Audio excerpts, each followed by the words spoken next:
Dans l'aviation, quand ça va mal, ça peut partir extrêmement vite.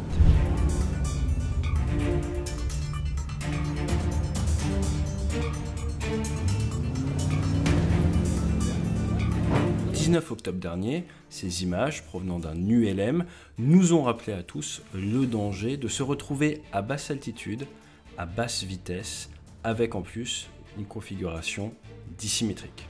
Alors c'est très connu dans l'aérien. Pourquoi? Eh bien parce que c'est bas, lent, que vous allez avoir des problèmes et que vous risquez un décrochage ou un départ en vrille avec pas assez d'eau sous la quille pour récupérer votre erreur. Heureusement pour le pilote et sa compagne, ils ont survécu, un petit peu d'hôpital et de rééducation derrière, ils sont sortis d'affaire, mais honnêtement, ça s'est joué à pas grand chose. Ce que je vous propose dans cette vidéo, c'est d'essayer d'apprendre de leur erreur, et même s'il n'y a pas eu mort d'homme, comme vous le savez dans l'aviation, on essaye toujours d'apprendre des erreurs des autres, car on ne vit pas assez longtemps pour toutes les faire nous-mêmes. Allez, jingle.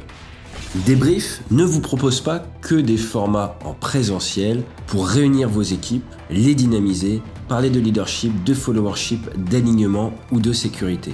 Nous vous proposons également en distanciel des conférences, des cours en ligne, mais aussi des workshops où certains de vos collaborateurs doivent piloter les avions, le tout dans un environnement spécialement mis en place pour faire travailler le collaboratif en distanciel. Même Forbes en avait parlé il y a quelques années. Alors n'hésitez pas à nous contacter directement sur le site debrief.org afin qu'on se retrouve très rapidement en vidéo. Echo Charlie Golf Delta 6.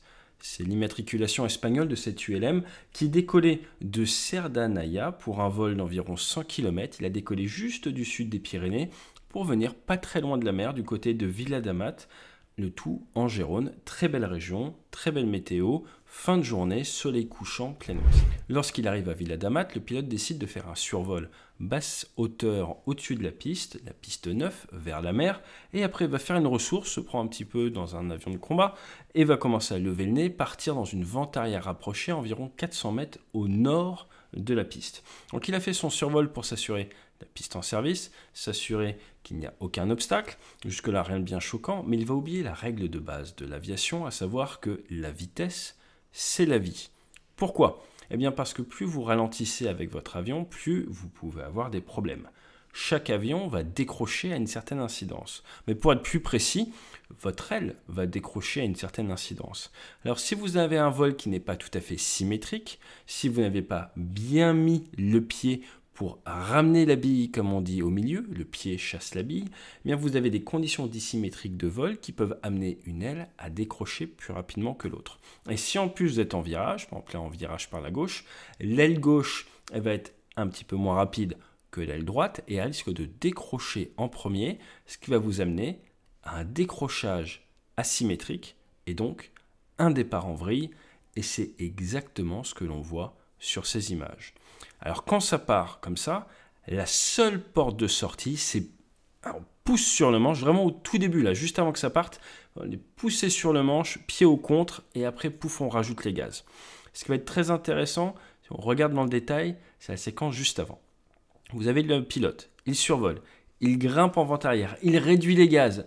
Là, il se retrouve avec la réduction de gaz dans un vol légèrement dissymétrique parce qu'il ne compense pas avec le palonnier. À partir de là, il va se rendre compte que sa vitesse diminue trop. On l'entend remettre des gaz. Le fait de remettre des gaz en plus rajoute du couple gyroscopique. Son aile gauche a atteint l'incidence de décrochage. L'aile gauche part et là, regardez sa main. Mauvais réflexe, mais il est naturel du fait des accélérations. Il s'accroche aux manches et en faisant ça, c'est fini pour eux, l'avion ne sera plus contrôlable. La seule porte de sortie dans un cas comme ça, c'est de capitaliser sur la perte d'altitude. Il va falloir pousser sur le manche. Pourquoi? Eh bien pour réduire l'incidence, pour éviter de dégrader encore plus vos conditions de vol, pour essayer de récupérer de la contrôlabilité. Pour la petite histoire, sur des avions multimoteurs, vous avez en plus la VMCA, la vitesse minimum de contrôle air, qui va venir être facteur si vous avez par exemple qu'un seul moteur sur les deux disponibles. Mais là, c'est simple, c'est un monomoteur. Et en fait, la porte de sortie était de pousser vers l'avant, de remettre la symétrie de vol, de remettre les gaz, mais ils y étaient déjà. Donc, c'était vraiment ne pas s'agripper aux manches, mais pousser. On s'amusait, si je puis dire, à retenter un petit peu l'expérience avec un ULM, avec le dernier Flight Sim 2024. Vous voyez, pousser, mettre du pied à contre et l'avion, ça se récupère assez rapidement. Malheureusement, le réflexe et l'accélération à ce moment-là fait qu'on a tendance à s'accrocher aux manches, ne fait qu'augmenter le problème et on empêche l'avion de voler. Alors cette petite vidéo que l'influenceur a eu l'intelligence de partager va probablement sauver des vies. Pourquoi? Parce que des pilotes qui se tuent autour du terrain, ça arrive malheureusement assez régulièrement. Vous pouvez tenter un demi-tour en cas de panne et pouf, pareil, manque de vitesse, ça tue. Ou alors le pilote est distrait, regarde autre chose, ne surveille pas ses paramètres, oublie de regarder la vitesse et se retrouve en mauvaise posture. Rappelez-vous, la seule chose qui va vous sauver autour du terrain et à basse hauteur, c'est avoir suffisamment d'énergie, avoir les marges nécessaires. Maintenant, attention, pour toute la phase de poser, arriver trop rapide va vous poser d'autres soucis. C'est pour ça qu'on arrive normalement à 1,3 de votre vitesse de décrochage. Mais attention à ne pas être trop lent dans les virages, à ne pas oublier de piloter vos paramètres. Et c'est pour ça que la discipline est indispensable dans le cockpit.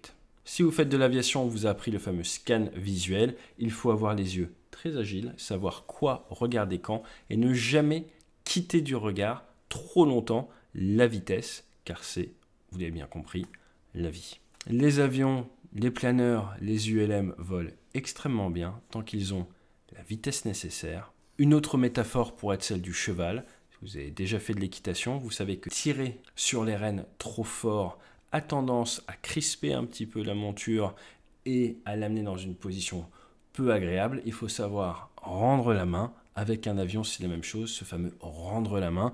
Vous l'aurez compris, les pilotes sont des héritiers des traditions de la cavalerie. C'est d'ailleurs pour ça que l'on monte par la gauche sur un avion. Et dites-moi dans les commentaires si vous savez de manière très précise pourquoi est-ce qu'on embarque par la gauche, pourquoi est-ce qu'on monte sur la gauche, quelle est la chose qui fait qu'on monte sur la gauche également sur un cheval. Allez, je vous laisse avec cette question ouverte. Je vous dis à très bientôt sur la chaîne et d'ici là, fly safe avec assez de vitesse. C'est trop rigolo.